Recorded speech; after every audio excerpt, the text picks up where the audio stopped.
அனைவருக்கும் வணக்கம். நாங்க இன்னைக்கு பார்க்க போற பேப்பர் ஆசது திருகோணமலை கிண்ணியா அலங்கனி மகா வித்தியாலயத்தினுடைய முதலாம் தவணை பெற்ற 2020ஆம் ஆண்டார் விஞ்ஞானம் தரமட்டு பேப்பர் பார்ட் 2. நான் பார்ட் 1 போன வீடியோல போட்டிருப்பேன். பார்க்காதவங்க பார்த்துட்டு இதை பாருங்க, உங்களுக்கு கொஞ்சம் யூஸ்ஃபுல்லா இருக்கு. நான் இவ்வளவு ஹார்ட் ஒர்க்கிங் பண்ணி இந்த வீடியோ போடுறேன். மறக்காம ஒரு லைக் அண்ட் சப்ஸ்கிரைப் பண்ணுங்க. நான் உங்கள் HD லிட்டில் மாஸ்டர். வாங்க வீடியோக்குள்ள போவோம். அன்னைக்கு 15வது கல்வியோட முடிக்கிறாங்க. அதுக்கு நாங்க விடையும் பார்த்துட்டோம். அடுத்தது பகுதி 2க்குள்ள செல்வோம். தாரவற்றின் பிரதான பகுதிகள் வரிப்படத்தில் காட்டப்பட்டுள்ளது. இதுல எங்களுக்கு தெரியும், இதுல இது இந்த A காட்டியிருக்கு அக்குர தொகுதி. அடுத்த B காட்டி இருக்கின்றது வேர் தொகுதி என்றது எங்களுக்கு தெரியும். அக்குர தொகுதி வேர் தொகுதி. அடுத்தது இந்த P இலையை குறிச்சிருக்கு, Q தண்டை குறிச்சிருக்கு, R வேர்களை குறித்திருக்குது. ஏன்னா எல்லா வேலையும் தான் அது குறித்திருக்குது. ஆடி வேர் சேர்க்க கூடாது. சரி, இதை வச்சே கேள்வியை பார்ப்போம். ABPQR இந்த RS டிரைவ்ல தெரியல எங்களுக்கு. இது எங்களுக்கு வராது. அடுத்ததான் நாங்க பார்ப்போம். சரியா? இதுல நாங்க அடுத்ததா பார்க்க போறது இந்த A இருக்குல்ல, இது A இந்த அங்குர தொகுதி, B வேர் தொகுதி, P இலை, Q தண்டு, R வேர்கள். P இன் மூலம் மேற்கொள்ளப்படும் உயிர்ச்செயல் முறை எவ்வாறு அழைக்கப்படும்? P இலை, இலையின் மூலமா உருவாக்கப்படுற என்னது? ஒளித்தொகுப்பு. அடுத்தது இச்செயல்முறைக்கு அவசியமான வாயு. இந்த கல்வியை வச்சு இந்த கல்வியை கட்டுறாங்க. அப்ப ஒளித்தொகுப்புக்கு நீர், சூரிய ஒளி, தனியுப்பு, காவநீர் ஆக்சைடு என்பதை தாழ்த்தறிஞ்சு அதை உணவாசம் வச்சு குளுக்கோஸை இங்க தண்ட உடம்பு பகுதிக்குள்ளையும் மற்ற ஒட்சிசனை வெளிவிடுது. அப்ப இதுல உங்களுக்கு சரியான விடையா அமைய போறது கார்பனீர் ஆக்சைடு.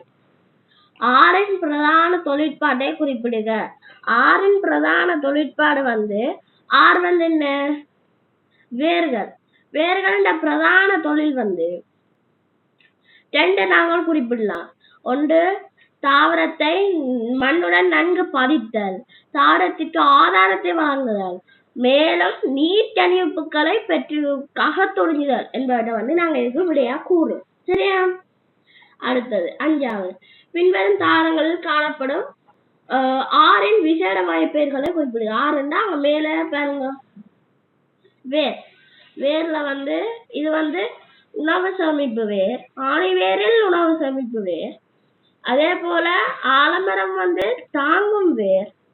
அதே போல வற்றாழை ஏறும் வேர். கிண்ணை மூச்சு வேர்.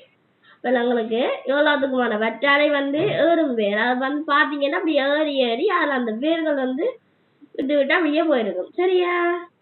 அப்ப இதுல இவ்வளவுக்கும் நாங்க பார்த்தாச்சு. அடுத்து பொருத்தமான சொற்களை கொண்டு இடைவெளிகளை நிரப்புக. புரதம், ஆக்சிஜன், லிவன்ஹுக். அதுல ஒரு வார்த்தை ஒன்று வேணும், அண்டன்வோன். சரியா? அண்டன்வோன் லிவன்ஹுக். சரியா?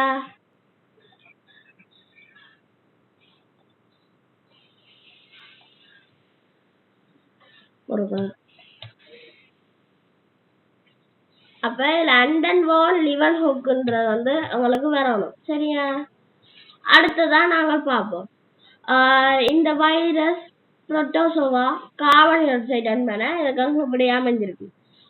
முதலில் நுண்ணங்கியை அவதானித்தவர் அண்டன்வோன் லிவன்ஹுக் என்பவர் ஆவார். அவர் தான் முதலாவது நுண்ணங்கிய கண்டுபிடிச்சு நுணுக்கு காட்டிய கண்டுபிடிச்சு அவர் நுண்ணங்கிய அவதானித்தவர். அடுத்ததா இலத்திரன் நுணுக்கு காட்டியின் ஊடாக அவதானிக்கு நுண்ணங்கியா காணப்படுகின்றது வைரஸ். வைரஸை தான் எங்களால் இலத்திரன் நுணுக்கு காட்டியால அவதானிக்க முடியும். மற்ற ஒளி நுணுக்கு காட்டியால எங்களை வைரஸை அவதானிக்க முடியாது. சீடிக்கு மதுவத்தை சேர்க்கும் போது வெளியாகும் வாயு. நாங்கள் பார்த்துறாங்க நுண்ணுயிரியல் தொழிற்பாட்டை அவதானிக்கிறதுக்காக முதலாம் பாடத்துல ஒரு பயிற்சி, ஒரு செயற்முறை செஞ்சு பார்த்துறாங்க. அதுல சீனியையும் மதுவத்தையும் போட்டு நாங்கள் சீனி கரைசலை மதுவத்தை நாங்கள் அதுக்குள்ள போட்டு சேர்க்கும் பொழுது எங்களுக்கு வந்து கார்பன் ஆக்சைடு வாயு வந்து வெளியாகி அந்த பலூன்ல சேமிக்கப்படுறது வந்து நாங்கள் பாக்குறாங்க. அப்ப எங்களுக்கு சரியானபடியா வந்து அமையப்படுறது வந்து கார்பன் ஆக்சைடு. சரியா? அடுத்த அழுகல் அடைதல் செயற்பாடு அதிகம் கொண்ட உணவுகளில் நடைபெறும்.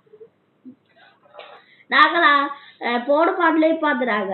இதுல வந்து அழுகல் அடைதல் என்றால் என்ன, பாடல் அடைதல் என்றால் என்ன, நொதித்தல் என்றால் என்ன. நொதித்தல் என்பது வந்து சீனி வெள்ளம் அதிகம் கொண்ட உணவுகளின் மீது நுடையில் தொழிற்பாடு காரணமாக ஏற்படும் மாற்றம் நொதித்தல் அழைக்கப்படுகின்றது. அதே போல பாடல் அடைதல் என்பது இனிப்பட்ட அதிகம் கொண்ட உணவுகளின் மீது நுடையில் தொழிற்பாடு காரணமாக ஏற்படும் மாற்றம். அதே போல அழுகல் அடைதல் என்பது புரதம் அதிக அளவு கொண்ட உணவுகளின் மீது ஏற்படும் மாற்றம் அழுகல் அடைதல் என அழைக்கப்படும். அப்ப எங்களுக்கு அழுகல் அடைதல் இங்க பாருங்க, இல்ல புரதம் விட்டுறது அதுல வந்து கேட்டிருக்கு. எங்களுக்கு சரியானபடியா வந்து அமையப்படுறது வந்தது புரதம். மலேரியா டேஸினால் ஏற்படும் நோய் நிலைமை ஆகும், புரோட்டோசோவா. சரியா? அடுத்த கேள்விக்குள்ள போ. இந்த கல்விகள் வந்து 2ஆம் பாடத்துடைய தொடர்புடைய கல்விகளா வந்திருக்கு. சுருக்கமாக விடை தருக. ஆரை சமச்சீருடைய விலங்குகள் 2 உதாரணம் தருக. ஆரை சமச்சீருடைய என்றாலே அது நிடாடியா உள்ளந்தண்டிக்குள்ள அடங்க போகுது. விலங்குகளுக்கு சரியான விடையா வந்து 3 விடை வந்து அடங்கலாம். ஐதரா, எழுதுவீன், இப்படி ஏகப்பட்டதை வந்து நாங்கள் கூறலாம். சரியா? இப்படி நாங்கள் அதை பார்க்கும் பொழுது எங்களுக்கு இந்த 2ஐயும் நாங்கள் உதாரணமா கொடுக்கலாம். அடுத்தது 2வது கேள்வி. நிடாரியா குண்டத்தின் 2 பிரதான பிரிவுகளையும் தருக. ஆரை சமச்சீருடையது ஊருண்டி.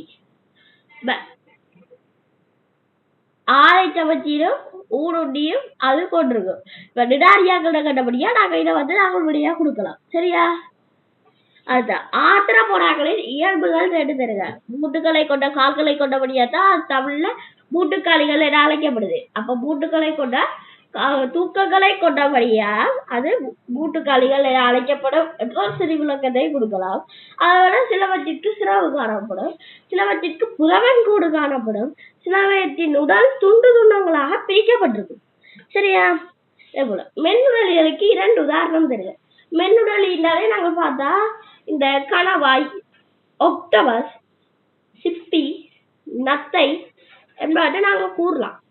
அப்ப இதுல வந்து அவங்களுக்கு 2 உதாரணமா கண்டிருந்தா நாங்க கணவாயையும் சிப்பி ஏதாவது ஒரு 4 ஒரு 2 எழுதுவோம். மமேலியாவின் தனித்துவமான சிறப்பியல்புகள் 2 தருக. மமேலியான தனித்துவமான சிறப்பியல்புகள் வந்து என்னென்னண்டா, மமேலியா வந்து ஒரு புறச்செவிச்சோனையை கொண்டுள்ளது.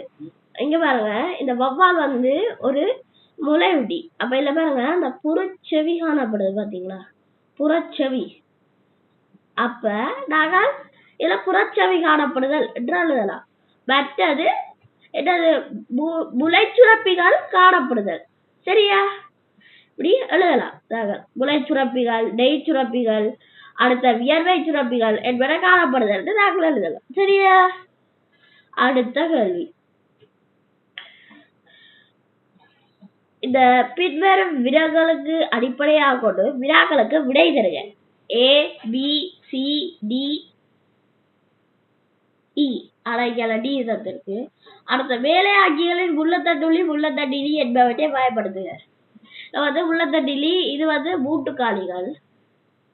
அப்ப இது வந்து எங்களுக்கு ஒரு மூட்டுக்காலிகள் உள்ளத்தண்டிலி. இது வந்து நிடாரியா நிடாரியா இல்ல சாரி பிசஸ் வந்து உள்ளத்தண்டு உளி. அடுத்தது மவேலியா வந்து உள்ளத்தண்டு உளி. அடுத்தது மண்புழு வந்து எங்களுக்கு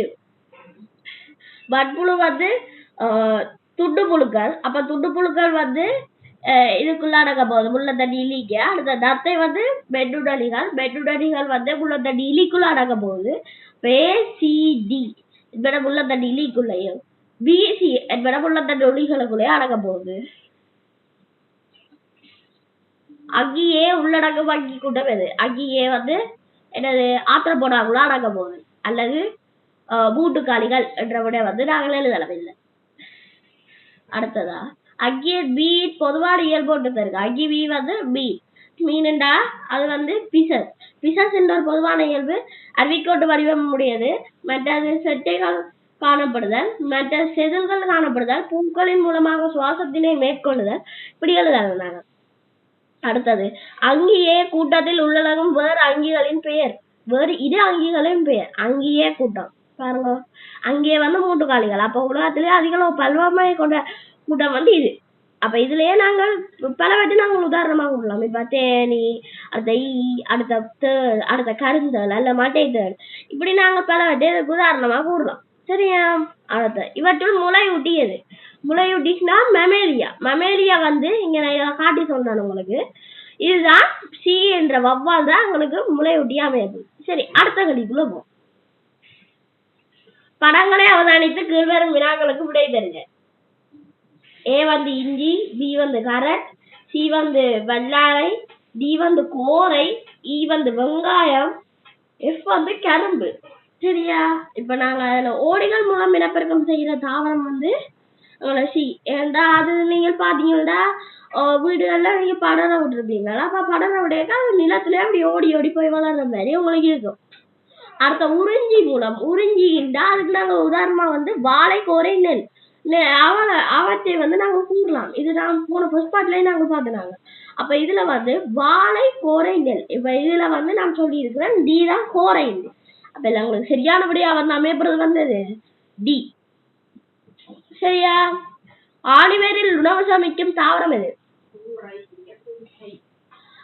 இதுல வந்து நாங்க உதாரணமா என்னத்த சொல்லலாம்டா இந்த பி கரட்டை வந்து நாங்க உதாரணமா சொல்லலாம். ஏன்னா அதுதான் நாங்கள் அப்படியே புடுங்கும் பொழுது அப்படியே ஒரு தண்டா வந்து உங்களுக்கு வளருது. சரியா? அடுத்தது நிலக்கல் தண்டுகளை கொண்ட தாவரங்கள் அவை. நிலக்கலுக்கு தண்டு கொண்ட தாவரங்கள் வந்து இஞ்சி, வெங்காயம் என்றவற்றை வந்து நாங்கள் கூறலாம். ஏன்னா அவைகள் தான் தகாத காலத்தை கழிப்பதற்காக நிலத்திற்கு அடியில் தண்டுகளை கொண்டு வரலாம். அந்த தண்டு தான் இப்ப வெங்காயமோ இஞ்சியோ அப்படி நாங்கள் சொல்லலாம். தகாத காலத்தை கழிப்பதற்காக. இப்ப நீங்க வெக்கையா இருக்கிற காலம் வந்து நீங்கள் அதை அந்த கண்டுகள் எல்லாம் வாடி போன மாதிரி கீழே விழுந்து போய் நிற்கும். ஆனா ஒரு நாள் மழை வந்தோடனே எல்லாமே இப்படி செழிச்சு போய் இப்படி நிற்கும். அதுக்கு காரணம் என்னன்னா இது தகாத காலங்கள் தான். இந்த வெக்கையான காலங்களை வந்து கழிக்கிறதுக்காண்டியே இது வந்து இப்படி இயல்பாக்கம் பெற்றிருக்குது. சரியா? அடுத்தது தண்டில் உணவு சேவைக்கும் தாவரம் எது? 2 தாவரம் இருக்கு. கரம்பம், திப்பிலிப்பனை அல்ல கித்தூர். அப்ப இதுல உங்களுக்கு சரியானபடியா வந்து அமையப்படுறது வந்து இ இல்ல, டி இல்ல, சி இல்ல, பி இல்ல, ஏ இல்ல. அப்ப உங்களுக்கு சரியானபடியா அமையப்படுறது வந்து எஃப். என்ற எஃப் தான் கரும்பு. சரியா? அடுத்த செறிப்புல இடுக. நுண்ணங்கிகளின் தொழிற்பாட்டால் பாண்டலாய்வது இலிப்பிட்டு அதிகம் கொண்ட உணவுகளில் ஆகும். இலிப்பிட்டு அதிகம் கொண்ட உணவுகளில் பாண்டல் அடைவது நுண்ணங்கினால அப்படின்னா சரி. சரியா? அடுத்தது இத வந்து தாவர வேரின் பிரதான தொழில் உணவு தயாரித்தல் ஆகும்.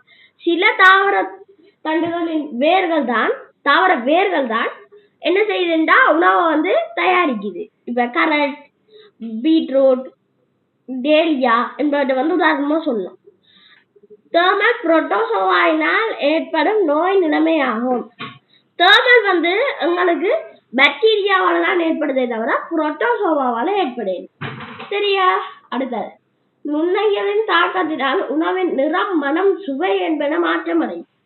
நுண்ணங்கிகளின் தாக்கத்தினால உணவின் நிறம், மனம், சுவை என்பன மாற்றமடையும் என்றால் அது அவங்களுக்கு சரியான முறையாத்தான் அமைய போது. ஏண்டா நுண்ணங்கிகளின் தாக்கத்தின் காரணமா நிறம் மாற்றமடையும், மனம் மாற்றமடையும், சுவை மாற்றமடையும், உலகமைப்பு மாற்றமடையும், pH பரிமாணம் என்பன மாற்றமடையும். அடுத்து தாவர வேரின் பிரதான தொழில் உணவு தயாரித்தல் ஆகும். தாவர வேறுண்ட பிரதான தொழில் உணவு தயாரித்தல் ஆகும். முதலும் அதே கல்வி திரும்பவும் அதே கல்வி வந்தது. அடுத்த பாம்பின் சுவாசாங்கம் நுரையீரல் ஆகும். பாம்பின் சுவாசாங்கம் வந்து நுரையீரல். உங்களுக்கு அது வந்து சரியான விடை. ஏன்னா ரெப்டிலியாக்களுக்கு வந்து நுரையீரல் தான் இருக்குது. அடுத்தது மரவழியில் இடம் மாறி பிறந்த வேரில் உணவு சமைக்கப்படுகின்றது. இல்ல சாரி. ஏண்டா அப்ப நாங்க மரவழி அப்படி புடுங்க ஏகப்பட்ட மரவழிகள் வந்து எங்களுக்கு அப்படியே பாருங்க இடம் மாறி பிறந்த வேரில் உணவு சமைக்கப்படுகின்றது. சரியா? அடுத்த ஒக்டோபஸ் 1900 விலங்கு ஆகும். ஒக்டோபஸ் வந்து ஆரை சமச்சீருடைய விலங்குகள் என்றா அது வந்து உங்களுக்கு பிள்ளையான விடையாதான் அமைய போகுது. ஏண்டா ஆரை சமச்சீர் இல்லாது உங்களுக்கு அது சமச்சீர், ஒரு சமச்சீருடைய விலங்கா தான் அமைய போகுது. அப்ப இது உங்களுக்கு விட பிழை. காகத்தின் இடப்பெயர்ச்சியின் அங்கம் செட்டை ஆகும். செட்டை உங்களுக்கு பிள்ளையா தான் அமைய போகுது. ஏண்டா அதுக்கு இறகுதான் இடப்பெயர்ச்சி அங்கம். சரியா? டோல்பின் பாலூட்டியாகும். இதுவும் சரி. ஏண்டா டோல்பின் வந்து முளையூட்டிக்குள்ள அடங்குது. சரி, இத்தோட இந்த பேப்பர் முடிஞ்சு. இவ்வளவு ஹார்ட் ஒர்க்கிங் பண்ணி இந்த வீடியோ நான் உங்களுக்கு அனுப்பி போட்டுக்கிறேன். மறக்காம ஒரே ஒரு லைக் அண்ட் சப்ஸ்கிரைப் பண்ணுங்க. எதுவும் பிழை இருந்தா எனக்கு கமெண்ட்ஸ்ல டைப் பண்ணுங்க. இத்துடன் உங்களிடமிருந்து விடைபெற்றுக் கொள்ளும் நான் உங்கள் HT லிட்டில் மாஸ்டர். இவ்வளவு நேரம் பார்த்ததுக்கு தேங்க்யூ.